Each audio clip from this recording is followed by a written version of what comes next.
What's up, guys?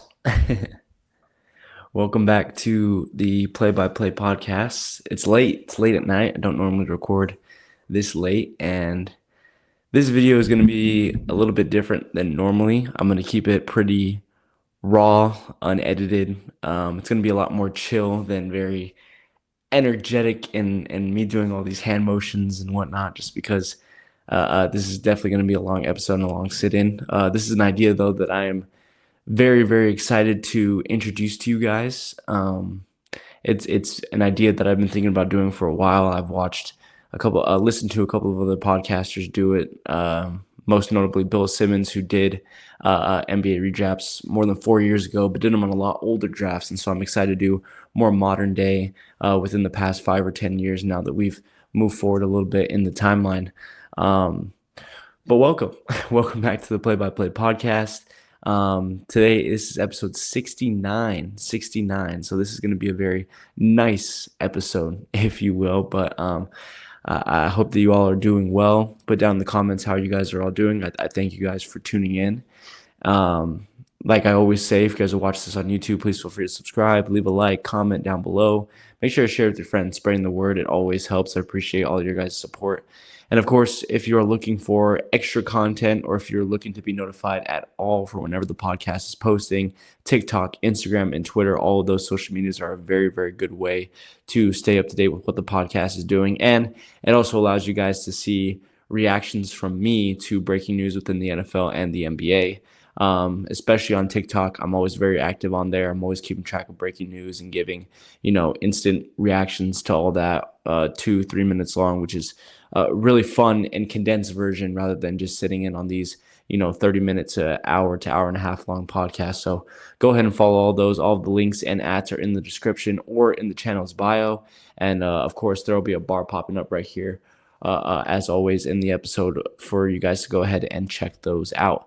But like I said, this is an idea that I have been thinking about over the past couple of months. This video and specifically this year in specific, 2015 NBA draft, I have been researching over the past 2 to 3 weeks just to kind of get prepared and knowledgeable about what is going on. I probably watched this year's draft more than about 4 or 5 times just to listen in to see if there was any interesting moments, if there was anything that caught me off guard, what some of the analysts were saying throughout it. This was a lot of fun to do. I do want to get into a couple of things just in case you guys are wondering or asking, and that is just kind of the basis of what I did for this redraft and what I really took into account. So a lot of redrafts that you're going to go out and see on YouTube, on TikTok, and whatnot. A lot of the people that are doing these, they're going to go out and pick the best 14 players from top to bottom within the NBA lottery, which is, a totally fair way to do it, kind of just doing almost like a ranking system of these players top to bottom. But I did not do that. I went a little bit more in depth with it. I wanted to really put myself in the mindset of each and every single one of these 14 teams in the lottery at this moment in time in 2014, 2015, and the state of their teams.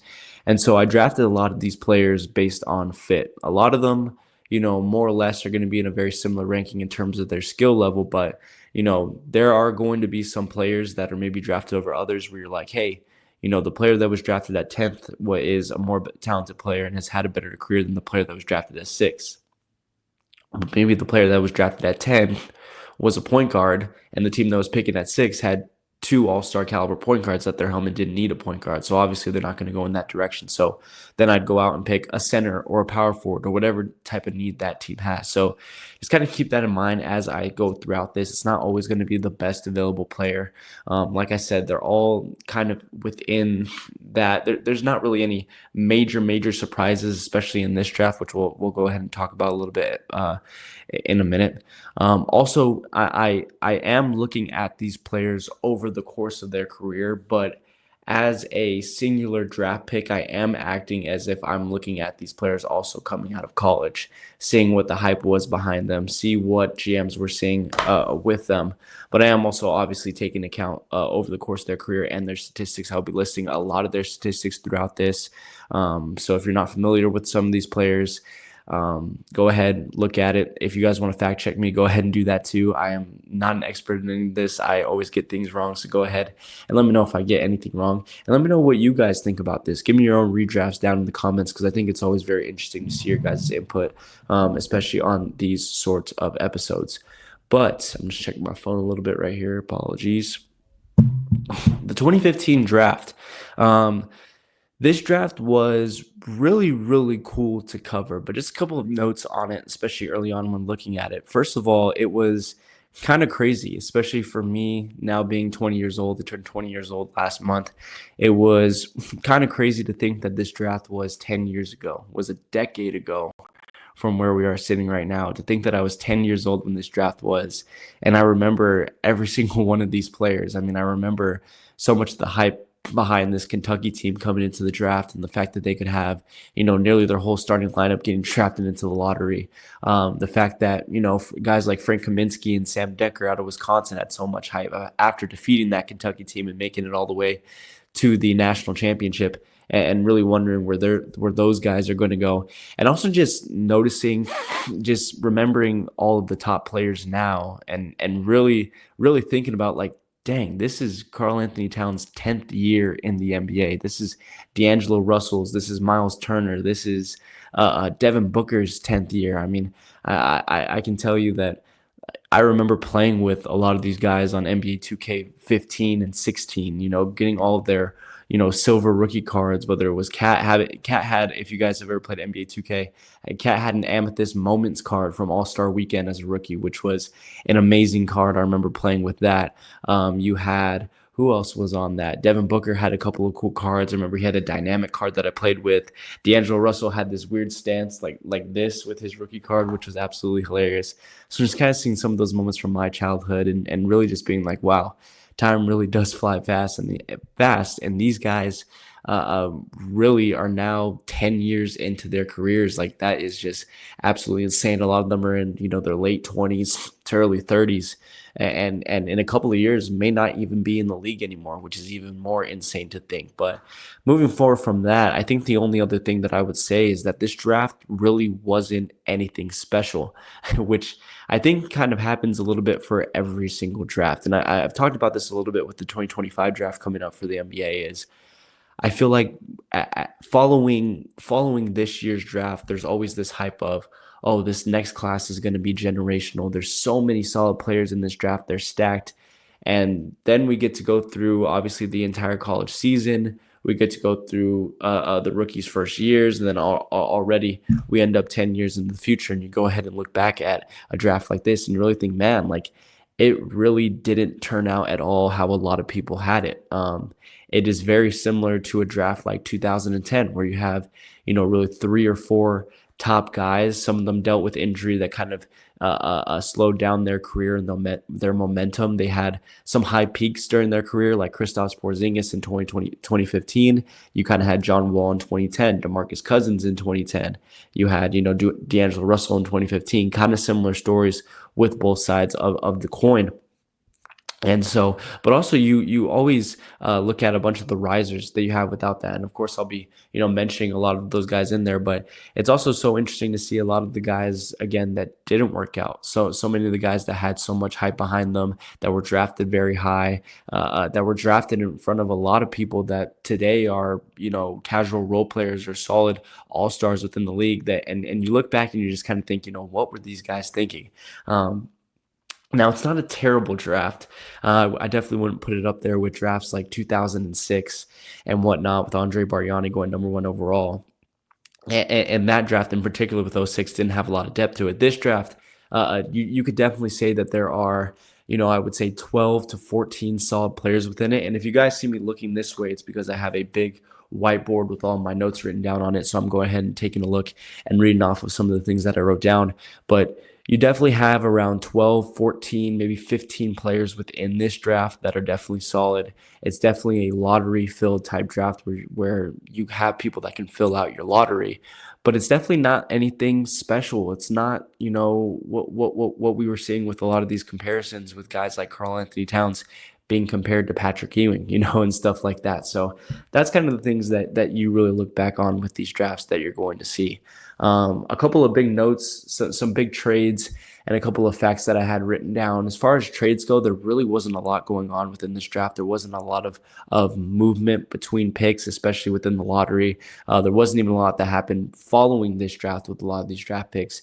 But just to note a couple, you had the Toronto Raptors getting Norman Powell, who was in this draft class in exchange for, they got Norman Powell and a first round pick in exchange for Grievous Vasquez, who I believe at the time was playing for the New Orleans Pelicans.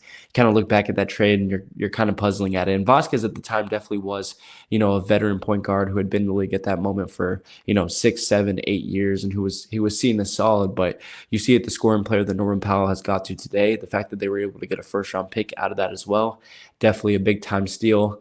This was kind of an interesting one. The Atlanta Hawks traded the rights to Kelly Oubre, who once again was in this draft, for Jerian Grant, and then they went ahead and turned that around, and then they traded Jerian Grant for Tim Hardaway Jr. from New York. So that was kind of interesting, kind of a different way to kind of do a 3-team trade without having to include all three and working out contract situations and players moving to different rosters.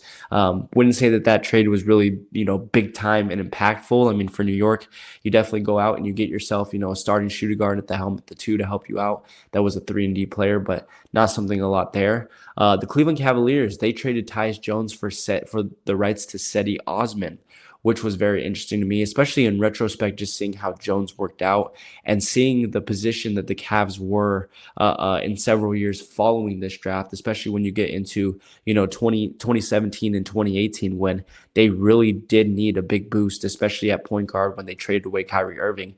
A guy like Tyus Jones at that backup point guard spot. I'm not saying that it would have changed things. I'm not saying that it would have, completely overhauled Cleveland and made them a big-time championship contender over Golden State at that moment in time. But who knows? That could have been, maybe the difference between them, losing 4-1 and taking the Warriors to 7 games, especially the year when Durant gets there in 2017, where they don't really have a lot of pop. They have to go out. They have to get Darren Williams as an unrestricted free agency late in the season to go ahead and fill from that backup point guard. And Williams doesn't really work out. He doesn't really play great in that series. Maybe somebody younger like a Tyus Jones could really fill in there. Maybe they're able, if Jones is able to grow into a suitable starter by that time, maybe you're able to trade Kyrie for a big-time big man or a big-time 2 guard next to LeBron, a type of Dwayne Wade type player next to LeBron James. Then you have Tyus Jones, a 2 guard, LeBron, Kevin Love. For that 2018 team when they went to the finals with George Hill and Rodney Hood. Maybe that's a situation that they could be, especially with Cedi Osman, who, was an okay NBA player. He had his moments, especially when the Cavs were moving pieces around. He was able to get more playing time. But you look back at that right now and you may see, how much could that really have helped Cleveland. You also had the Boston Celtics. They got pick 28 in this draft, and I marked that as a big thing because this was the final pick from the Doc Rivers trade. One of the very rare moments where we see a head coach traded within the NBA.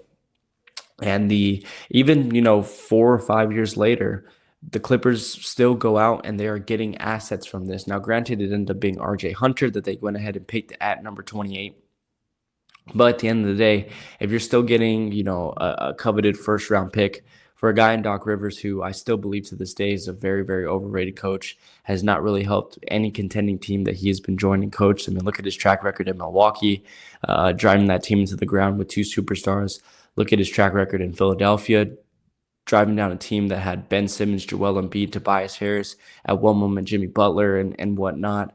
Clippers couldn't even make it to a Western Conference Finals, and even in Boston winning a championship. I mean, you could really say that the success only really came when they traded for guys such as Kevin Garnett and were able to draft Rajon Rondo. I wouldn't really put that up to the coaching of Doc Rivers, but still able to get value there. Another very interesting one was the New Orleans Pelicans getting a 2nd-round pick.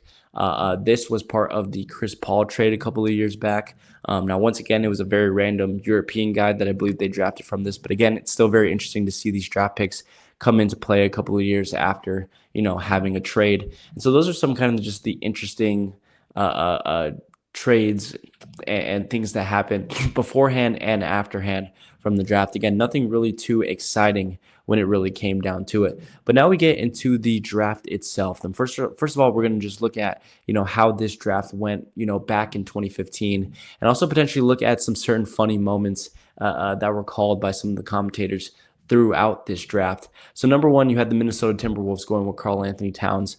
A pretty obvious pick here. It was kind of known by that time that Towns was really the de facto number one overall pick. There wasn't a lot of other guys that were really in the running. I know that there was certain analysts that were trying to make the case for Jahlil Okafor just because of his offensive capabilities to go ahead of Cat, but Cat was kind of the first guy that really, and this is the first draft really that I think really began the transition of the NBA to positionless basketball. And of course, the Warriors were able to play a big part in that following in the next couple of years with their dominant three-point shooting. But this is really the draft where you saw a lot of players that you really believed could really play anywhere. And Cat really feeds into that. A dude that really has no problem shooting from beyond the arc as a center. A dude that really doesn't have any problem, handling the ball even as a center. And so at this time, that's kind of where it was. They drafted him purely based on his versatility. He obviously was great on both ends of the ball at Kentucky.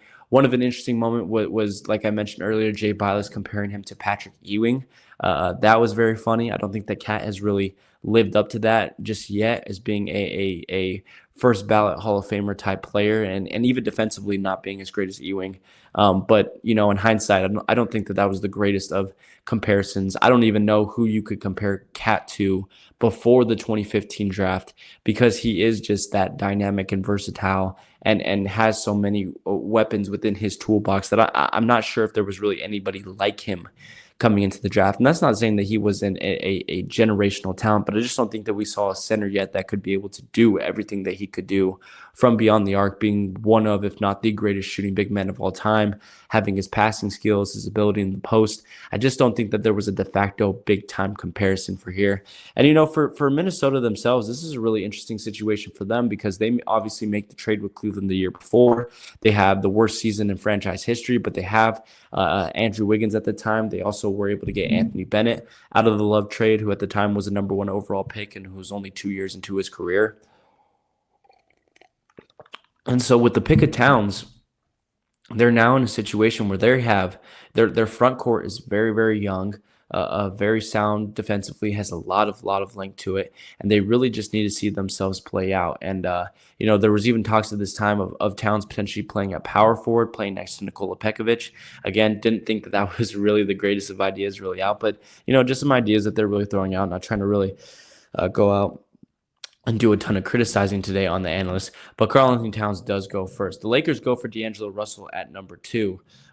Again, for a lot of people, this was a little bit of a surprise to be picked. There was especially Jay Williams and Jay Bilas. They talked a lot about Jahlil Okafor going here. Of course, at this moment in time, there was a lot of talk, especially during the draft, the Lakers trying to go out in free agency within the next month or so and trying to acquire a big man, somebody like a stretch four, like a Chris Bosh or a Kevin Love. That obviously didn't come into hindsight, and of course, this is also coming into hindsight, throughout the draft. The analysts are speaking as if Kobe Bryant has, 2, 3, potentially even 4 years left within his career. That was something that was brought up a lot. A lot of people saying that Kobe had 3 years left. A lot of people didn't realize that this was going to be his last and final season, that his body had just completely betrayed him and he just could not do it anymore. Obviously, he ends up letting the Lakers know either prior or I believe just early off in the season, and he ends up having this big-time retirement tour. And that really plays to D'Angelo Russell's, deficit, because Kobe at that moment, I don't think was really interested in developing, a young star at the time, especially in his last season. He's trying to compete as much as he can. And we also have to realize that the Lakers just weren't great at this time. I mean, they have the number 2 overall pick. They just weren't a really talented roster. There were obviously some frustrations for Kobe of how, how much of work ethic his teammates really had. At this moment in time, LA also acquired Jeremy Lin, in a trade. So that definitely worked into factors as well against Russell. And so it just wasn't really as great of a situation as you really thought of, because he really didn't get the development that he really needed. And then he was kind of pushed into having to take over for a team that was just not equipped to compete whatsoever once Kobe left. He was kind of left out to dry. Um, Another note on this pick was the fact that Jay Vilas called D'Angelo Russell the best pure draft prospect within this draft, and I think that he was more speaking purely off of playmaking. The eye test ability for D'Angelo Russell was very simple, just based off of his passing and his assist numbers, which was really his best trait coming out of this. But I really think that there were so many other talented players coming out of this.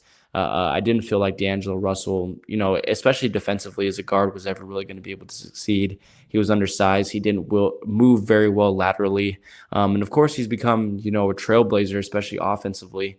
But inconsistencies, especially in the playoffs, he's come up short a lot. And so that's kind of derailed him a little bit. And it's kind of made for me, and you're going to see once we get into the redraft itself, it's put him into an interesting spot on where to rank him amongst these other players and also where to pick him, because I just don't know what D'Angelo Russell we are really getting, because over the course of his career, he has been so up and down. But with that, then we go into number 3. You had Jahlil Okafor going to the 76ers. Again, a very interesting pick. And that was kind of another note that I had off this draft, where I felt that a lot of these players that were drafted in the moment were drafted more based on value than fit. There were a couple of guys that were drafted where you're like, well, what is this team, thinking? They already have, a solid guy at this spot, but because especially the depth in this draft going down the line, into the late first and second round, you kind of just need to go out and get your guy. And at this point, the Sixers, they're really trying to figure things out. This is their third center in a row that they've drafted in 3 straight drafts. The prior 2 of which, with Joel Embiid and Nerlens Noel, had been dealing with big time injury problems on their side. Hadn't really even performed very much for them. And you see Jahlil Okafor, who, I'll be honest, at the time had some great post moves. He was very difficult to guard down under on the post. He had a lot of great power. He had a lot of great finesse, being able to hit spin moves, hook shots, being able to go up with his weak hand. He showed a lot of promise at Duke, and he performed well. Also, when you look at his career in his rookie year, when you take a look at his statistics, his rookie year, he ends up averaging virtually exactly what he averaged in his 1 year at college. He ends up averaging 17.5 points per game and 7 rebounds, shooting 50% from the field. Like, he had a solid career, and unfortunately for him, injuries just really end up derailing him, and he really didn't have another opportunity to kind of make it up for himself. But they were right in this pick. It just was not, it was not a great situation due to his injuries. And then once he becomes uninjured, Embiid is obviously taking over, and he doesn't have an opportunity to really become the full-time starter there. And also it's kind of just taking a risk at this point. They're trying to find out who's their franchise player, their player of the future.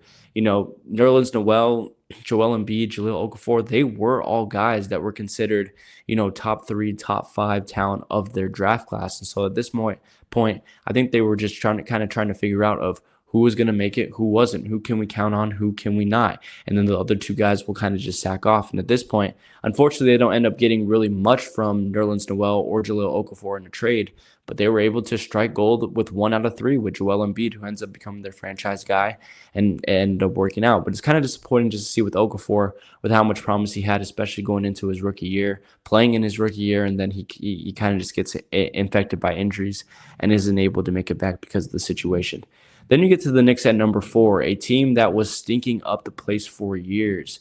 A team that had just recently, is still at this moment underneath the general management of Phil Jackson, a guy who we learned was a horrendous general manager in here. And at this moment in time, New York has just recently re-signed. New York's actually in a solid spot because they just recently re-signed Carmelo Anthony to a long-term deal. They also give him a no-trade clause, which may or may not bite them in the butt in the couple of following years going forward. But also, an interesting story that I had is that Langston Galloway actually came out of absolute nowhere in the 2014 season. He went out and he had the best year of his career. Spent a lot of time in the D League to start off the season. He accepted a couple of 10 days, and then he came out and he started performing great. Had a couple of 20-point games. I'm looking it up right now. I believe he also had a game where he went 8 for 8 from 3. if I'm not mistaken by that side. He scored a career high 26 points and hit all 6 of his 3-point attempts in a 112-108 win over the Atlanta Hawks. He was named to the NBA All-Rookie second team, and in that year, he goes out and he averages 12 points per game, 3 assists, 4 rebounds on 40% field goal shooting. Like, he had a really, really solid year his rookie year. Like I said, the best year of his career. And so at this moment, you have a young point guard, shooting guard hybrid here for the New York Knicks. You re-signed Carmelo Anthony. And so things are, obviously the Knicks really struggle, but things are looking good. But one of the interesting things that came out of this, and this has to do with Jay Williams, who, by the way, this was his first time on the analyst desk. This was the first draft that was without Bill Simmons. And as a dude who has been watching these older drafts, I watched the 2013 draft, I watched the 2014 draft, I watched the 2015 draft, the 2016. I do have to say that Bill Simmons missing was a pretty big deal. Like, I really, really enjoyed his input throughout the 2013 and 2014 drafts. I thought that he was very knowledgeable. I thought that he had a lot of great things to say. He had a lot of solid comparisons and comments on a lot of these players. He knew what he was talking about with a lot of these players. Go back and watch those things, then look at some of the players he was commenting now. It was kind of difficult not having him there for the first time watching this draft. But getting back to Jay Williams, he had a funny moment because, they go through it every single time. They're asking, the analysts are asking themselves back and forth, who should New York pick? Who should they go to? And Jay Williams says straight up, he says, New York needs a big. They need to go power forward and center. And then he pauses and he goes, so they need to draft Justice Winslow. And I thought that was so interesting because obviously Justice Winslow was looked at as a wing at that time. Jay Williams was also suggesting playing Justice Winslow at the shooting guard position next to Carmelo Anthony, which, obviously I don't think would have really gone over well because Winslow wasn't the greatest three-point shooter. We'll just go ahead and say it. But also because he just simply wasn't a big. And at this moment in time, New York is in big time need of a big man. Their starting center at this time was Kevin Seraphin, which is just absolutely disgusting, to be honest. Shout out to Kevin Seraphin. No offense to you, brother. You're still a pro. You're still great at what you do. But they really did need a big. And there was all these suggestions. There was Stanley Johnson, Justice Winslow. There was talk about Moutier at point guard, even though they already had Langston Galloway. And it was like, no, like they really need a big. And they end up going Kristaps Porzingis, which had another big-time highlight moment. As you guys know, the infamous booing of Kristaps, throughout the draft. And, that was really puzzling to me, to be honest, because when you go back and look at Kristaps, highlights in Europe, he was really solid. And I think that it really came down to that a lot of people just didn't know who he was. A lot of people hadn't watched the tapes of him. They didn't know the type of ability. They just heard this random name from Latvia that they hadn't heard before. And they thought that it was, all these second round and first round pick guys that, come from Europe for 1 year and end up don't working out, or never come from Europe after, being delayed right away. But Kristaps was generally a really solid draft prospect coming in. And I know that there was concerns about his physicals. Jay Bilas had another funny comment saying that his legs looked like toothpicks, which was very true. He was very thin, but was a guy that just had, and I think the perfect comparison was just Dirk. He had that Dirk vibe to him. He was able to go outside and knock down shots at will. He had solid fadeaways. Sure, he didn't have great physicality, but his length and his size and his wingspan was just able to make, things a nightmare for offenses on the opposing end down in the paint. And he just made things a nightmare for different teams. And unfortunately, his time in New York, it was just spent by him not being utilized properly because you had Phil Jackson trying to utilize him and Carmelo Anthony in the triangle offense in 2015, 2016. So obviously that didn't go ahead and work out. But he ended up having a solid NBA career. He makes an all-star team 1 year. He ends up going to Dallas at one time and is their big-time star for at least a year before they go out and they draft Luka Doncic. And even when they do draft Luka, he still averages 20 points per game throughout his tenure in Dallas. Obviously, he ends up dealing with some injuries, but he's solid in Washington, is the top player in Washington, and then goes to Boston and is kind of that joker player for them who ends up, helping and leading them. And Boston really needs him to lead them to that championship last year. And he has kind of became, this matchup nightmare for a lot of Eastern Conference teams, especially teams like the Cleveland Cavaliers and the New York Knicks, who they don't really know how to guard him at this moment because of his athleticism on the perimeter. So he ended up, coming out really good. You then had the Magic going out and getting Mario Hezonja, another European prospect, a guy that obviously didn't work out as well as Kristaps Porzingis. And especially to start out earlier in his career, I mean, he just didn't have a lot of great scoring. There was a lot of people that loved his shooting. He ends up going out and shooting 31% on his career. So just not somebody that really worked out to what he was advertised as. You then get to the Kings at number 6 with Willie Cauley-Stein. And this is something that I was really excited to get into because, of course, at this time for Sacramento in 2015, this is the moment in time where they are at the height of their chaos within the front office. If you remember, they had fired Michael Malone midway through the season the previous year without consulting at the time the star player in DeMarcus Cousins, who had kind of finally found a head coach that he had really clicked with and found somebody that he truly respect and wanted to be there. And Malone had been leading them to a decent record at the time. Then he ends up going on a little bit of a mini losing streak, I believe. Ends up getting fired. Cousins has absolutely no idea. He's not told about it. He's not told that it was even a decision that they were considering. And then they go out and get the stubborn, hard-headed, old-school guy in George Karl, who obviously doesn't have a great end to the season. This is actually Karl's final team for his career, which he only lasts about a year with. But they go out and get George Karl to continue on. And Karl comes in and he has some opinions, especially about DeMarcus Cousins. So much that he wants DeMarcus Cousins to be traded. Karl believes that he's a liability. He doesn't like his attitude. He doesn't feel like he is, good enough of a risk for the reward that the Kings are getting with his moment in play. He doesn't like his hot-headedness. He just doesn't believe that DeMarcus is a great guy to be your number one type guy on your team. And he starts picking up the phone. He goes out and he starts calling franchises. Vlade Divac, who is the general manager at that time, and newly owned Vivek Ranadive end up finding out about this. They do not want to trade Cousins, and so prior and then during on draft day, they end up basically blocking Karl's phone. They end up not allowing George Karl to get in contact with any NBA team, especially to discuss trade ideas.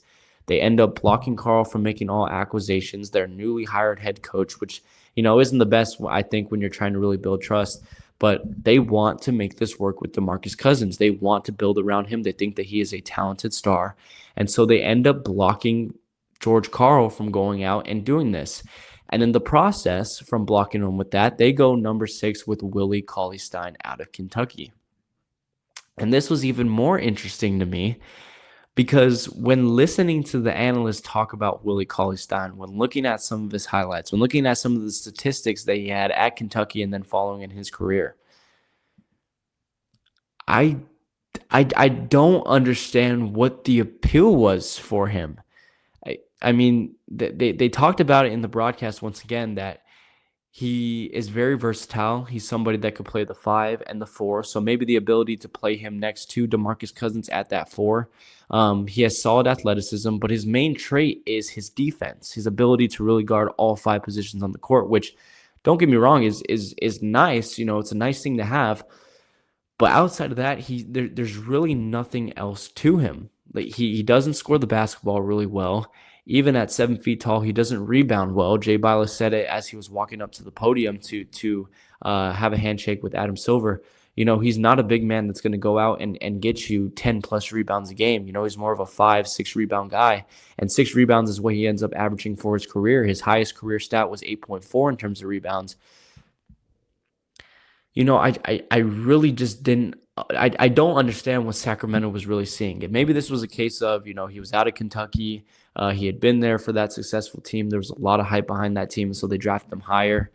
Maybe, Divac and Ranadive, they obviously blocked Karl from making acquisitions for Cousins, but maybe they wanted to get some insurance, and so Cauley-Stein could play behind it. Maybe they just purely liked his versatility of playing next to Cat in Kentucky. I don't know, man. It was a super, super puzzling pick for me at number 6 overall, just because there wasn't really any upside to Willie Cauley-Stein. And, when you see the way that his career turned out, no offense to the guy, but you could see it. He really just didn't have a place in the league because there wasn't anything that he really specifically excelled at. And I also think that in retrospect also that the league kind of moved on very quickly to a different play style and not something that really fit to his style, which was the stereotypical big man that was just there to defend and score a couple of points a game. And so I think that obviously, potentially contributed to his downfall as well. But it was just a very, very puzzling pick. And then you get to the Denver Nuggets at number 7, who is also a team that is kind of transferring through eras. They at this moment are trying to look for deals for Ty Lawson to deal out. They end up making a deal following the draft to trade him to the Houston Rockets. But they go out and get Emmanuel Mudiay at number 7, somebody that had a very, very interesting story, and something that I didn't even know as a Nuggets fan coming into this was obviously from the Republic of the Congo. Comes to the United States, but doesn't end up going to college. And that was one of the interesting things that when I saw him get drafted, I was like, where did Emmanuel Mudiay go to college? And it turns out he didn't go to college at all. He actually played overseas in China for 1 year as a professional. He had declined the opportunity to go to SMU. That was supposed to be his school. But then he ended up taking the option of playing professional in China. It wasn't something that really played to his advantage or disadvantage, really. He kind of stayed in the same place. But he was another guy that, in my opinion, it was kind of just more of the game moved on from him. He wasn't really playable just simply because he couldn't shoot threes. He didn't really have a lot of shooting ability. Once again, the analyst talked about a little bit that his biggest hole and the biggest thing that he would have to work on was his shooting ability. But outside of that, he's an all-star caliber player. And it turns out that shooting ability was the biggest for him. I mean, he didn't have a bad career. At one moment in time, scored 15 points per game for the New York Knicks in 2018 and 2019. But, was just a guy that could not keep up with the transition that the league was going. Couldn't shoot well. And the league had kind of gone away from point guards that were just very quick and could come off screens and just drive to the basket. You needed to have a second dimension to your game to be able to shoot from the outside. And that just wasn't in the cards for him. And that also is kind of what happened with the Detroit Pistons at 8, with the Miami Heat at 10, Stanley Johnson and Justice Winslow. Just two guys that could not find a role just simply based because they didn't have enough talent, especially shooting-wise. And I mean, Justice, solid seasons here and there, but when you look at his three-point percentage, 27%, 20%. He has a 38% here, but 18%, 17%, 27%. I mean, a lot of these guys, especially in these modern-day drafts, when you wonder why they don't work out, it's probably because they do not have a jumper, because the game has transitioned to that positionless basketball there. And because they just can't. And when you look at some of these other players, you're wondering, well, how can some of these other guys be in the NBA still? Like Trey Lyles, I'm looking at, who was drafted at 12. And I apologize if I'm bouncing around a little bit, but Lyles still has a position in the league. And it's simply based off the fact that he can shoot the basketball very well. And that's really his only real talent. But it's a useful talent. And it's one that teams really take under their wing and take into consideration, especially when signing these low-level role players. If you can shoot, you have a big-time advantage over, 85%, 80 to 90% of the guys that cannot. That's just purely based on it. But, not trying to speed ahead, we had Stanley Johnson at 8, Justice Winslow at 10, to the Miami Heat. This was also interesting because at the time, this is, of course, the first year that the Heat are without LeBron James. So they go out, the Heat, they get the 10th pick in the draft. Dwayne Wade at this moment, I believe he has one more year on his contract, and then he's a free agent. So they have to make some moves. They definitely need to improve this team. Bosch, that I believe at this moment in time, is already starting to kind of go downhill and get infested with injuries a little bit here and there. They're very unsure with where to play with, and they still have a lot of these role players from the championship team like Chris Anderson and whatnot, where they're trying to go out and really still compete. They feel in a position to compete, but they just don't have the talent with it anymore. Bosch and Wade have kind of aged a little bit more, so they're just not in that position. So they get the future ring and Justice Winslow there. One that we skipped over was the Charlotte Hornets grabbing Frank Kaminsky at 9. He was somebody that I spoke about a little bit briefly at the beginning of this episode. Another guy whose draft stock was kind of just, bolstered a ton by just what he did within the NCAA tournament, taking down Wisconsin. Him and Sam Decker were really the only two guys that really produced for that college team and were the big reasons why they were able to get past teams like UConn. But this was another interesting pick too, because of course, the year or two before, the Hornets went out and they got Cody Zeller. Like, Cody Zeller was supposed to be their franchise center, and it just didn't have it.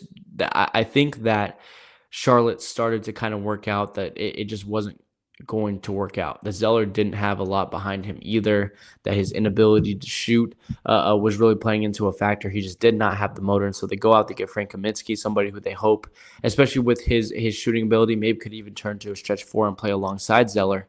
Obviously it did not work out. I think that part of that was some of the physicalities with him as well. I think that he gets outsped a lot by a lot of, smaller, quicker bigs, by a lot of smaller, quicker guards, especially defensively on the fast break and whatnot. So that doesn't end up working out.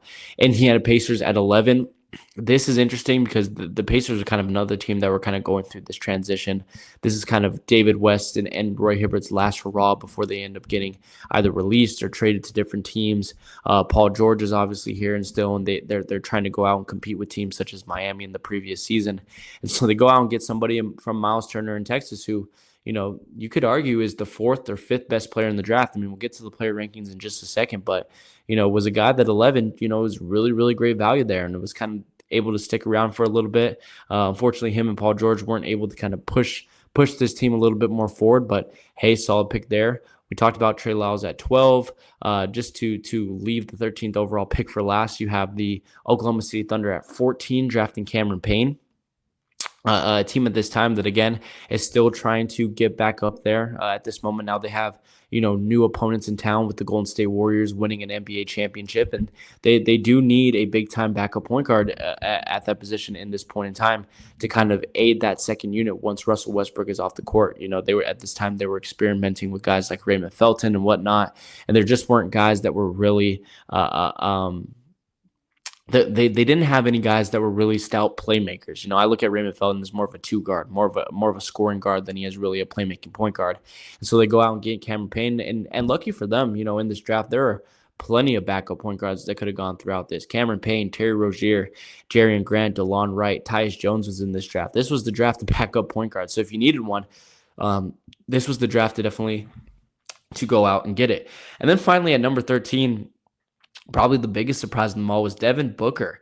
Again, I know somebody who was kind of shoved to the side because he had come off the bench a little bit for Kentucky, obviously was a freshman, but was just a stout scorer, was a dog, an attacker, and he ends up falling 13 for, a lot of teams that really could have used guard, to be honest. I mean, I'm looking at a team maybe like the Hornets, who definitely could have used shooting guard. You look at the Heat, who could have put him behind Dwayne Wade for a year. The Detroit Pistons, I mean, a lot of these teams really could have needed shooting guard. Indiana Pacers, definitely putting him next to Paul George would have been great. And he ends up in Phoenix, and he has worked out, either first or second best within this draft. Multiple-time All-Star, really solid two-way guard that can play both the two and the one with his playmaking abilities. Yes, he has had some ups and downs when it comes to performances, especially in the playoffs against some of the top teams.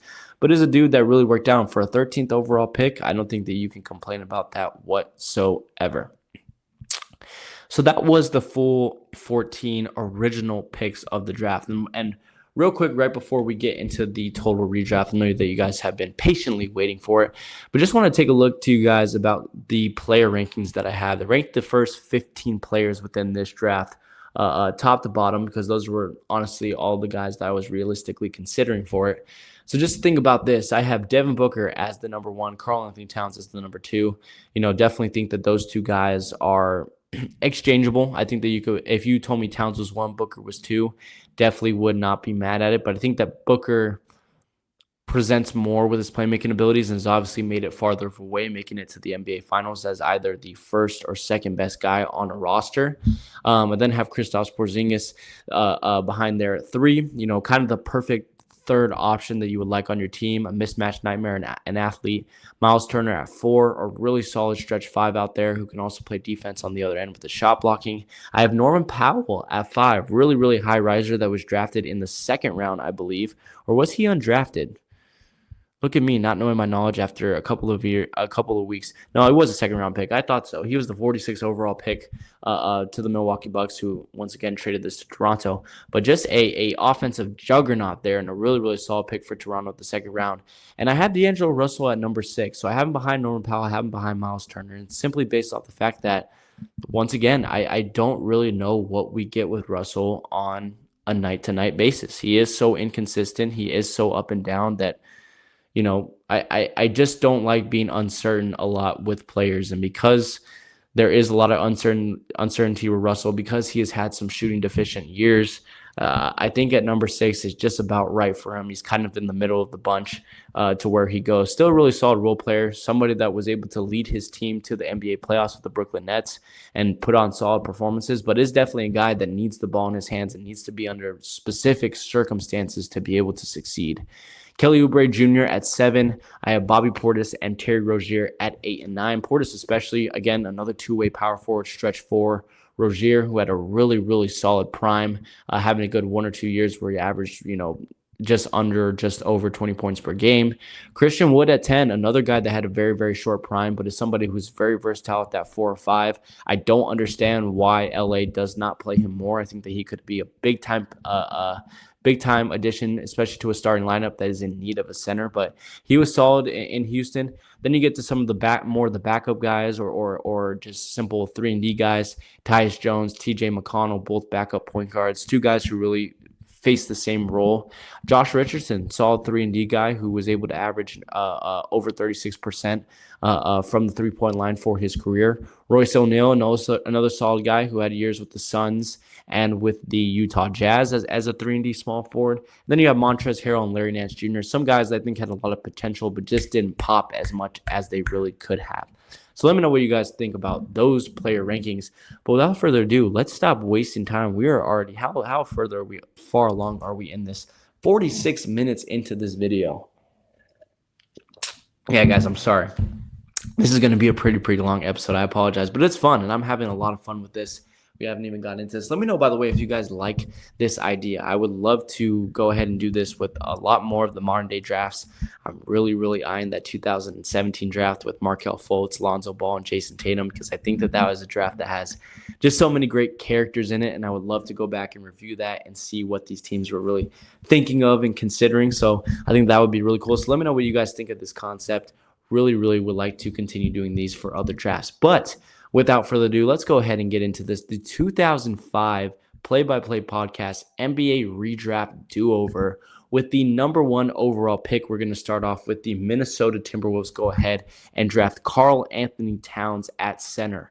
Karl Anthony Towns, somebody who can now fill in as their new starting center, can replace Nikola Pekovic, could still potentially play next to them, if they think that Pekovic is going to be a cornerstone, but is somebody that could fill in there, somebody who is listed as the greatest shooting big man of all time, somebody who also gives great playmaking skills and does a really solid job at beating slower guys off the dribble from the perimeter, is a matchup nightmare. Sure, not great defensively, especially from the perimeter, but could definitely hold his own on the inside. At this moment in time, like I said, he was the definitive number 1 overall pick in this draft at the time. I have him rated number 2 behind Devin Booker. And at this time, also, Minnesota is listed as having the worst defensive rating within the league. And so you go ahead and get a shot blocker like Karl Anthony Towns. That could potentially work out for you, and definitely add in some big-time length with him being 7 feet tall. Then the LA Lakers at number 2. I have them going Devin Booker, the little used shooting guard, just kidding, out of Kentucky there at the 2 guard. I thought that this was an interesting spot as well. I was considering giving them Kristaps Porzingis or potentially even Miles Turner because, of course, they have Kobe at this moment in time, and there were big-time talks about them going out and getting a free agent big like a Kevin Love. But I ended up settling with Booker, not just because of the way that his career ended up turning out, not just because of the player that he became, the talent that he was, and obviously having him listed at number one in my rankings. But also, I just felt that this would be a solid way for New York to kick off their post Kobe era. And I think that Booker would be somebody that would kind of actually energize Kobe Bryant and make him a lot more interested in the roster at hand. Booker is somebody that, like I said, has a very Kobe-like dog mentality, has a very, very extremely hard work ethic, and I think would be somebody who would definitely love to sit behind Kobe for a year and just get molded. I definitely think that he would be much more of a solid guy for Kobe to take under his wing than D'Angelo Russell. And even if not, Booker has showed some solid playmaking abilities. He definitely could have played the one for a year. It might not have been ideal, especially in his rookie year, looking at some of his assist numbers, but growing that early, having the ability to do that, I definitely think that that could have worked out. The fact that the Lakers were also 27th in true shooting percentage, you bring that in. And if you go ahead and draft Devin Booker and then go out and grab a guy like Kevin Love in free agency, I understand that didn't happen in real life, but you then have Devin Booker, Kobe Bryant, Kevin Love. It's a pretty solid roster, even for Kobe's final year, where you're kind of on that retirement tour and kind of looking at the stars, dreaming all the time, right? So I think that Booker is definitely a right point there. Can get mentored by Kobe and then can kind of just take off, and having the rest of the LA Lakers team on his side and free to him. He really has the court free to him for the remainder of his career. Him and Brandon Ingram, oh my gosh, that would have been amazing 2 years later with the offensive capabilities that those two guys have. You then have the Philadelphia 76ers at number 3. I have them taking Kristaps Porzingis. I know. I was just talking about how they drafted 3 big men in a row, and I'm still giving them a big man. But I think that Porzingis is more of a fit in here next to the 2 big men. He definitely has a lot more versatility, being able to play at the power forward position. He could either play next to Noel, who at center is just a defensive monster, doesn't have a lot of offensive capabilities.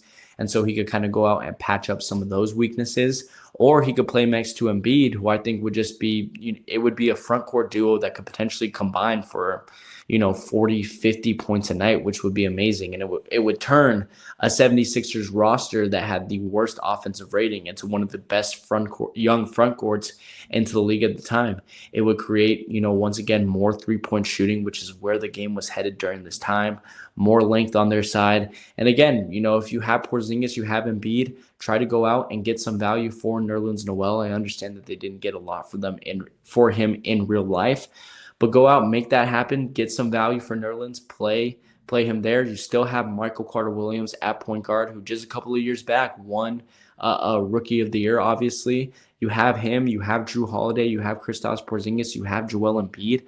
Really, really solid young roster that you kind of go out and build off of right there.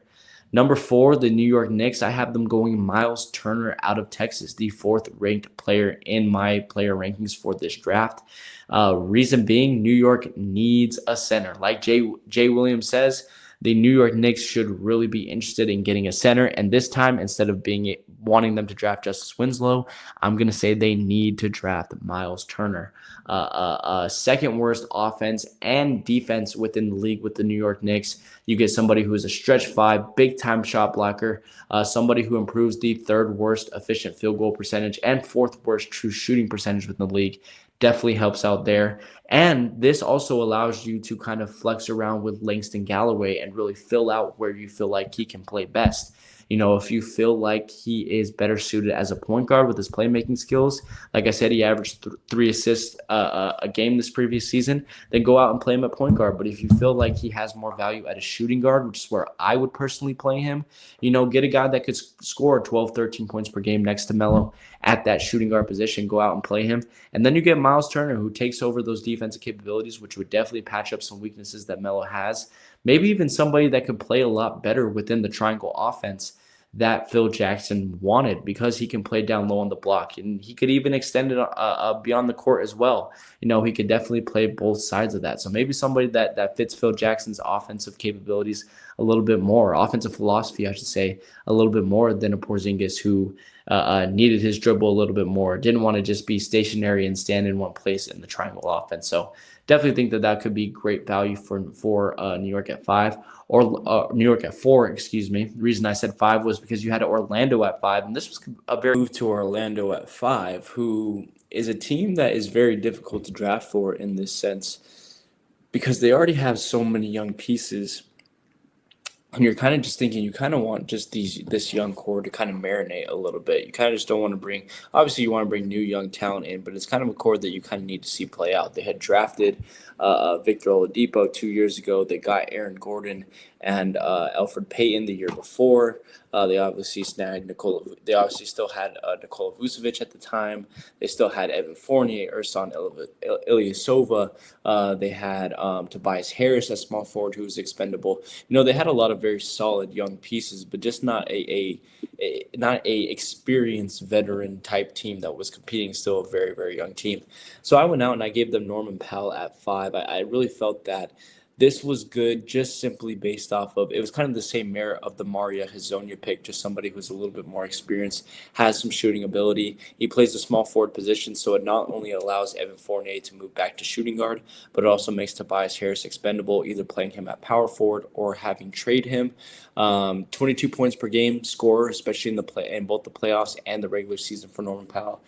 Somebody that I think in the beginning was kind of looked down upon just simply based off of the Raptors' struggles with DeRozan of having an inability to, defend opposing small forwards. But once they got, a two-way defensive guy like Kawhi Leonard, Powell playing at a more natural shooting guard position, even back with small forward coming off the bench and just getting big time minutes and scoring, that was more of his role. And that's where we've kind of seen his career play out better in, especially even till now where he still plays a very influential role on the Los Angeles Clippers, likely being their second option offensively, which is kind of weird to say, but the dude has really expanded his season. He averaged 22 points per game last year for the Clippers. He's only averaging 13 this year, but he's shooting 45% from three, a 40% career three-point shooter. Or that was in the playoffs, excuse me. So this year he's averaging 14 points per game for the Clippers on 44% shooting from three. So just a little bit lower, but still a big time scorer. Scored average over 15 points per game for 7 straight years, and somebody that definitely could play the role that Hezonja couldn't. Just a solid shooter, a solid scorer, and with the guys around him like Aaron Gordon, Elfrid Payton, who are going to be able to get things done defensively, and also Elfrid Payton with his playmaking ability, Vooch in the post. That is a pretty balanced Orlando team that moving in the future, once this younger team develops, definitely would pay off. Then we get to Sacramento. We talked about a lot of the drama that's happening there. Now, this one, we get a player that can actually play alongside DeMarcus Cousins with his ability to be as a stretch four, also a 3-and-D type power forward, and that is Bobby Portis. The only real note that I have with Sacramento drafting Bobby Portis is I'm really unsure of how Cousins and Portis do just as a duo, just chemistry wise. We know that Portis has had, some attitude issues himself. He got in a fight with Nikola Mirotic when he was on the Chicago Bulls earlier on in his career, ended up getting a fight with him during practice. So there was that. So I feel like that's a situation with those two characters, with those two egos, that they would either tear each other apart and kill themselves by the first practice, or potentially put George Karl in the middle of something and kill him, or they would literally be brothers, best friends, both on and off the court, because they would just kind of understand themselves with angry. But Portis himself, a really solid 3-and-D player, somebody who does really well, kind of has a box power forward at times, but also has the ability to move laterally on the perimeter, obviously. Somebody who has played, for a small tour time as a power forward center combo, has some decent versatility, is somebody who has kind of stayed very consistent as being a 13, 14 points per game scorer. You take a look at some of his field goal percentages, 52%, 50%. This previous year, 48%. Look at what he's done in the playoffs in 2024 for Milwaukee. He was a 16.5 points per game scorer. I know that Giannis was dealing with a little bit of injury there, but a double-double machine in the previous year's playoffs was 16.5 points per game, 11.3 rebounds, shooting at 48%. He has shown solid ability, 38% on his career from the three-point line. And so I think that combined with, the offensive capabilities that Cousins have. At this time, they still have Ben McLemore, who's only in his second year at the league. They still have solid guard play with guys such as Darren Collison behind the helm. Like, that is definitely – obviously, a lot of these these lineups that I'm mentioning aren't great. They're not going to be championship contending teams, and a lot of them are very, very young and need time to develop. But it's a lot more solid of a fit than it is for a lot of these teams that previously took these previous players. Than Willie Cauley-Stein playing at year 4 as a 7-foot center that cannot spread the floor whatsoever or rebound or score the basketball. So that's definitely a better fit there. The Denver Nuggets, like I said, going through a transition at 7. They end up dealing Ty Lawson to the Houston Rockets, and they go ahead and take originally took Emmanuel Mudiay, of course. In this draft, you might say, oh, well, D'Angelo Russell might be your perfect point guard shoe-in. Not for me. I went ahead, especially as a Denver fan, with somebody who is not really trusting D'Angelo Russell at this point in time. I went out and I gave them Terry Rozier at 7. I think that is definitely a better fit for them this year as well. I think that Rozier had a really unexpected but solid prime to his career. And really you may not even be able to say that his prime is really over. I mean, in 2023, 2024, he scored 23.2 points per game for the Charlotte Hornets. He scored 20 points per game in 2021 for the Charlotte Hornets, 19 points per game in 2022, 2023 scores 21 points per game. He was able to put up, 7 assists in 2024. 5 assists in 2023, 5 assists in 2022, while still shooting, 37%, 40% from 3, 45, 46% from the field. This previous year in 2024, 91% from the free throw line. So he's efficient. He's a really solid scorer. He showed ability to lead a team, especially I know that Boston had a very solid team back in 2018, but as a little known point guard taking over for Kyrie Irving, scoring 16.5 points per game on the lead up to an Eastern Conference Finals matchup with the Cleveland Cavaliers and almost winning over them with 16.5 points per game, 6 assists, and 5 rebounds. Hey, that's a pretty solid stat line, and it's a consistent stat line enough that allows me to just simply trust Terry Rozier a lot more than I do D'Angelo Russell. I would rather have these statistics than have a guy who could average 28 points per game, 5 assists, and shoot 45% from 3 one year, and then the next season he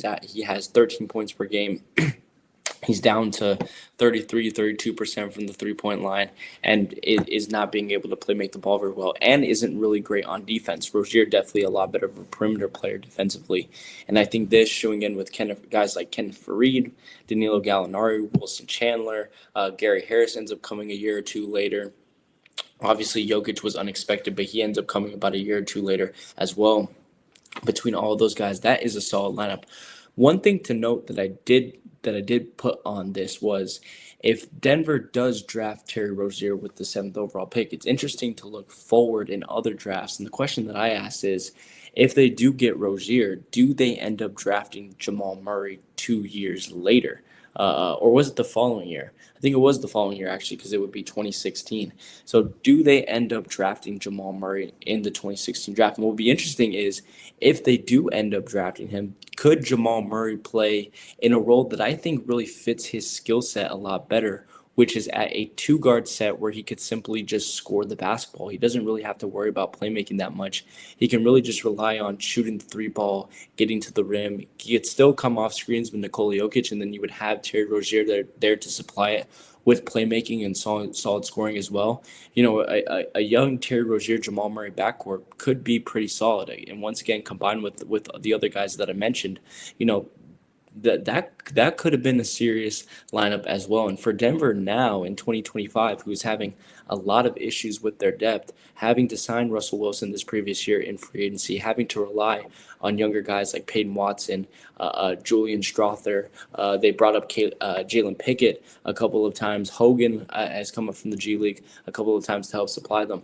Having that extra point guard in that backcourt coming off the bench in Terry Rozier, that really could have supplied Denver in 2025 and made them even better at this point of the year with some of the depth problems that they've been having. So kind of an interesting to think about also the dynamic of what these teams would do going forward in future drafts if they go out, and especially if they draft a player at a different position or a similar position to a top player that they drafted in future drafts. And Denver was also at this weird point, and I didn't mention this when first mentioned Emmanuel Mudiay.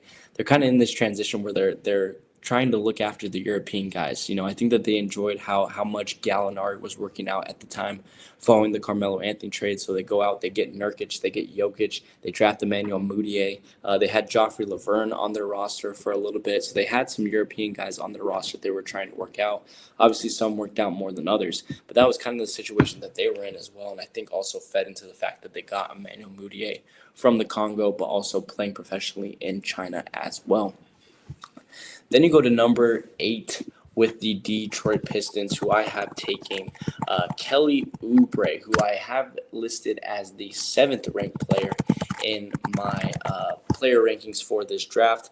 If you take a look at why I picked this, number 1 is because I felt that Kelly Oubre could be a solid 1-2 punch on the wing alongside the previously drafted Kentavious Caldwell-Pope. I also thought that his pairing of athleticism alongside guys like Andre Drummond and Josh Smith in that front court would definitely do wonders. In this draft, they ended up obviously going ahead and taking Stanley Johnson, and I think that Kelly Oubre just has more to bring to the table. Again, likely a better jumper. He was somebody that throughout his career had no problem going out and averaging 20-plus points per game. He's averaging 15 points per game this season alone.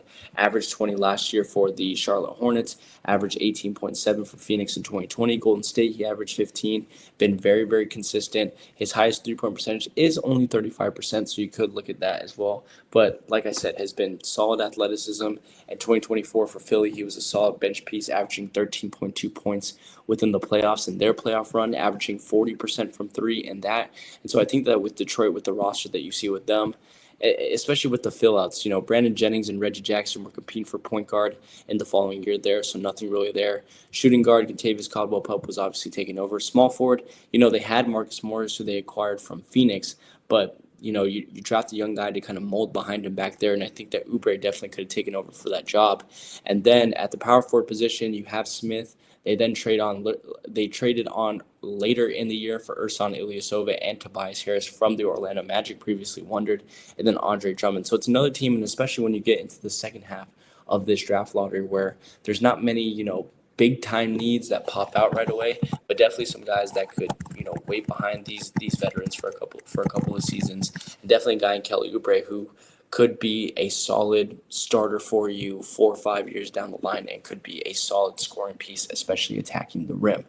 Then at number 5, you have the Charlotte Hornets, who at this point are the worst three-point shooting team in the league. They also did not help themselves whatsoever because they ended up losing Lance Stevenson throughout the season. They were 29th in true shooting percentages, and so for that reason, at number 9, I have them drafting Josh Richardson, the formerly mentioned Miami Heat player. This would not only allow Josh Richardson to plug into that shooting guard spot where there would be a little bit of a battle for him there. You have Troy Daniels, who was a shooting guard there, 24 years old at the time, very, very athletic. Jeremy Lamb, Courtney Lee. They also had Jeremy Lin at this point in time, traded for him midway through the season. So there definitely would be a little bit of a competition. But seeing as Josh Richardson would 100% be the best shooter out of all 4 of those guys combined, 46% from 3 in just his rookie year. And I understand that he only played 52 games, but still, that is great. You move down the line further in his career, 2021, 2022, he has 44% from the three-point line on his career. He is a 36% three-point shooter. He averaged 17 points per game in 2018, 2019. He's just somebody that I think in Charlotte especially could give a much-needed spark because as we talked about with Charlotte so many times throughout this episode, they've just kind of fallen flat in almost every single area. And this way as well, if you're not completely sold out with Cody Zeller at center, this still allows Cody Zeller to get some much needed starting play time. You could put Josh Richardson either next to Michael Kidd-Gilchrist, which would give you 2 solid athletic two-way defenders, or Nicholas Batum, which would give you great three-point shooting as well. They also end up signing Spencer Hawes in free agency, who was also used as a three-point shooter in that sense. So in this case, you have Hawes and Zeller at that center power forward. They still have Marvin Williams, Batum, Gilchrist at the small forward position. Then you could rotate with Lin, Lee, Lamb, Richardson. Then, of course, you have Kemba Walker. You could also move Lin up to that playmaking point guard position to back up Walker if the depth is too much there. But I think that this just obviously helps out a team that was really, really struggling from behind the line. Then at number 10, he is finally off the board because the Miami Heat go ahead and take D'Angelo Russell. The Heat at this point in time were 26th in assist to turnover ratio. So I think that D'Angelo definitely helps serve them there, as he was 100% the best playmaking point guard within this draft. So he would definitely be a very solid playmaker to Dwayne Wade, who at this point is having to take over much more of an offensive type role now that LeBron is gone. The one thing that really, really set me back with him was his inefficiencies, just his up and down type of career that he had. Go ahead and take a look at a little bit of what he did throughout the regular season. I mean, he has some solid years. 24 points per game was his highest with Golden State back in 2020. But, like, for example, he goes from 48% in LA to just under 40% right here. 3-point percentage in Brooklyn, where he was the full-time guy, was down to 32%. And then in LA the previous year was 41. In the playoffs, you look at a lot of his deficiencies. He averaged 31% from three in the playoffs last year for LA, 31% the previous year. In Brooklyn in 2019, he averages 32% from the three-point line. So he definitely does not show up from beyond the arc in the playoffs, which is really what he's utilized for a lot. But in this situation, you do have him at a point where he does not need to be the big time playmaker with Wade and Bosh in. You could have him run the pick and roll with Bosh, the pick and pop with Bosh, the pick and roll with Chris Anderson at center. You have a lot of ways to just kind of quickly develop him and make him much more comfortable. Number 11, I have the Indiana Pacers taking Christian Wood. Obviously, they originally took Miles Turner. You definitely go ahead and fill him in with a versatile power forward center guy with Christian Wood, who at one point in his career was a 21-10 guy. Like I mentioned previously, the Pacers end up losing both Roy Hibbert and David West in this offseason, so it was absolutely crucial that they go ahead and get their future big man. You get another guy who's a very, very solid stretch five, who can run the floor, solid athleticism, and just a guy that I think has been plagued by injuries and then has gone to LA, where he hasn't really had a role to really work with at this point in his career. I still believe that he still deserves another chance, but Indiana goes out, they get a 21-10 guy. Definitely somebody that is not as defensively responsible as a Miles Turner. Is definitely more of an offensive type guy. But with Paul George, Jeff Teague, some of the players that they have inside there, and if they could have gone out and signed another big time, maybe four-ball forward or stretch forward at that four spot, it could be a really, really solid offensive team that just goes ahead and takes a bunch of shots and tries to outscore you, which would be great with the way that the NBA was moving forward at this point.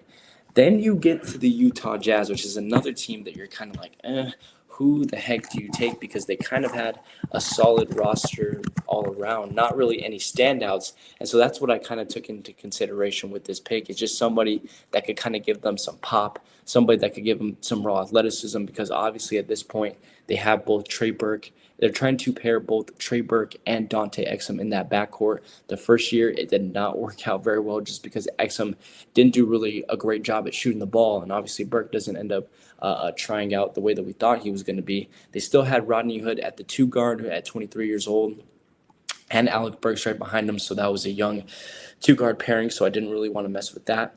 Gordon Hayward, at 25 years old at this point, was the main leader of his team. They have Joe Ingles backing him up right there. They originally obviously picked Trey Lyles with this pick. I was thinking about going there, but they have Derek Favors behind. And because they have Derek Favors, somebody who's kind of more of a slow plotting type player, somebody who's much more of a box type power forward, like a Zach Randolph almost, I went out and I gave them Larry Nance Jr. just purely based off of his hyper athleticism, his polar opposite to Derek Favors. And I think that this is just honestly based off of the Jazz needing to develop Trey Burke and Dante Exum next to each other. I think that Nance could work very well at a small ball three type position. I think that he could also work well coming off of the pick and roll, catching lobs at that 4-ball-4, which would be solid with Burke and Exum, especially Dante Exum with him being tall and his playmaking ability. So I kind of just want some big time pop for this Utah Jazz team. Definitely could consider Trey Lyles with the shooting. Definitely wouldn't be a terrible pick, but I went with Larry Nance here. Then we move on to number 13 for the Phoenix Suns, who are unfortunately frowning at this point because obviously they don't get their big time steal with Devin Booker within the draft. And they obviously still have a big time hole at starting shooting guard at this point.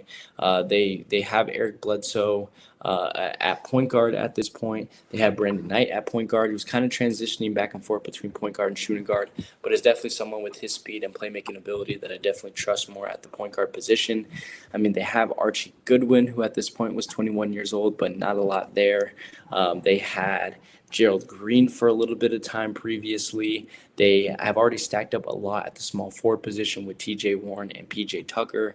Power forward, they had the Morris twins. They obviously just traded Marcus Morris as well, so they have Markieff still there.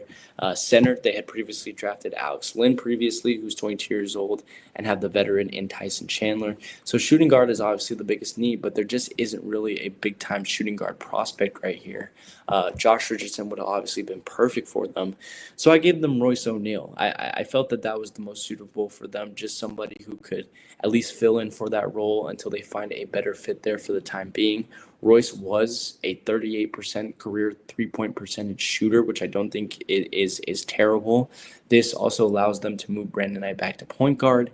It gives them more defense, and now you have solid link between him, Warren, Marquise Morris, and Alex Len, so potentially improving their defense. And Royce O'Neal kind of acts as that two-way wing. It's kind of somebody that can play both sides of the ball, and it's just a solid fill-in. He's a safe pick than a lot of the other guys that you would realistically bet on. And then finally at 14 with Oklahoma City Thunder, again, the need was very clear for them. They really, really needed a backup point guard there. They needed somebody that when Russ came off the bench could improve that second unit. Like I said, they were trying out guys like Raymond Felton. I believe they had DJ Augustin on the team for a period of time. And when you look at their roster, Dion Waiters and Andre Roberson fill out the shooting guard position. You obviously have Kevin Durant at small forward, power forward, Serge Ibaka, Nick Collison, center. Potential backup need, but they do have Steven Adams. But I think that point guard is definitely in contention. So I mean, take your pick. You have T.J. McConnell. You have Tyus Jones. I ended up going with Tyus Jones just because I feel as though he has lasted better for a longer period of time. I think that McConnell definitely had the best height of his career, but he's kind of fallen off a little bit off of the train, although he did perform solidly for Indiana in last year's playoffs. But I think that Jones has started to pop a little bit more towards the latter part of his career, which I think is definitely needed, especially with Oklahoma City in the future, losing both Russ and Kevin Durant and Serge Ibaka. And later on, even Steven Adams. I mean, they lose every single key piece to this team that they have as of right now. And so Jones, by that time, can kind of really take over for that starting point guard role and fill in until, obviously, Oklahoma City gets their big package of draft picks that they end up drafting a bunch of young players for. The one thing that I did have noted on here was that I think that T.J. McConnell could potentially play more of a shooting guard role as well. So we could kind of go back and forth with point guard, shooting guard. And so that versatility could kind of be a plus for them. But because OKC doesn't really need a big-time shooting guard, because Waiters is a really solid scorer, because Robertson is a really solid defender, I didn't really see a big-time need for it. So I have that shoot in. And then another guy that I just want to mention off the top that I had ranked within the top 15, tied with Larry Nance, but I did not have drafted, and that was Montrezl Harrell. Somebody, again, who had a very, very short prime. I mean, I believe he was only very serviceable in the NBA for about 2 years, but as somebody who is a big-time energy guy, is somebody that could go in and give you near double-digit rebounds. He averaged 19 points per game for the LA Clippers in 2020, and from there, had a fall off. Definitely had a little bit of a fall off, but was still over 10 points per game for 3 straight years with the Lakers, Washington Wizards, and Charlotte Hornets, and then goes to Philadelphia and just kind of loses his role, only playing 57 games that year. But it's somebody, like I said, who's a big-time energy guy, solid defender, is a little bit smaller and much more athletic at 6'7" listed height. So it's somebody that could play both the center and power forward position, small ball center for sure for him. So that was somebody also that I kind of wanted to plug in just to see what people thought of that, but obviously did not have him drafted. So that is pretty much all for it, guys. All for the 2015 redraft do-over. Just to go over the recaps, at number 1, Minnesota takes Karl-Anthony Towns. At number 2, the Lakers take Devin Booker. At number 3, Philadelphia 76ers take Kristaps Porzingis. The Knicks at 4 take Miles Turner. Orlando takes Norman Powell at number 5. For the number 6 pick, I have Bobby Portis going to Sacramento. Denver scoops up their future point guard with Terry Rozier at 7. Detroit adds to their solid athleticism with the 1-2 punch with KCP with Kelly Oubre at 8. Josh Richardson helps one of the worst three-point shooting teams in the league in the Charlotte Hornets at 9. D'Angelo Russell looks to be the future of the Miami Heat at 10. 11, Christian Wood goes ahead and fills in for Roy Hibbert and David West for Indiana. At 12, Utah tries to get some pop, some athleticism with them with Larry Nance Jr. 13, Phoenix kind of just has a default, needs to go with Royce O'Neal because he's really the only best shooting guard type option to really fill in there. And then finally, Oklahoma City Thunder get their backup point guard and hopefully point guard of the future once Russ leaves the team with Tyus Jones at 14. So that is all for today, guys. Let me know what you guys thought about this. Let me know what you guys thought about this video idea. Let me know what you guys thought about this video composition, it being a lot more chilled and me, getting a lot more energy. It was a longer episode, but I felt like it was a lot more smooth than me just trying to fill out and remember all of my thoughts. But let me know what you guys thought about that. Let me know what you guys thought about the idea. Let me know what you guys thought about my redraft. What would you change? What was your highlight from the 2015 draft? Who was one of your favorite players to come out of this? Who was the best player that came out of this? Did you like Devin Booker more or did you like Karl-Anthony Towns? Who was a surprise that you potentially did not believe was going to be good in this draft but ended up? Who was a guy that really disappointed you coming out of this draft? So many questions to be answered. I'm excited to see all of your guys' answers in the comments section. But without further ado, guys, that is all for me today. If you guys are watching this on YouTube, please feel free to subscribe, leave a like and comment down below, as well as share with your friends. And if you haven't already, go ahead and follow us on all social medias, that being TikTok, Instagram, and Twitter. All of our ads are going to be down below, and there is a bar popping up right here, just like with every video. And without further ado, guys, I'm going to go and get some sleep. I hope that you guys enjoy an amazing, amazing week. Be safe out there, and I will see you guys on the next one. Peace.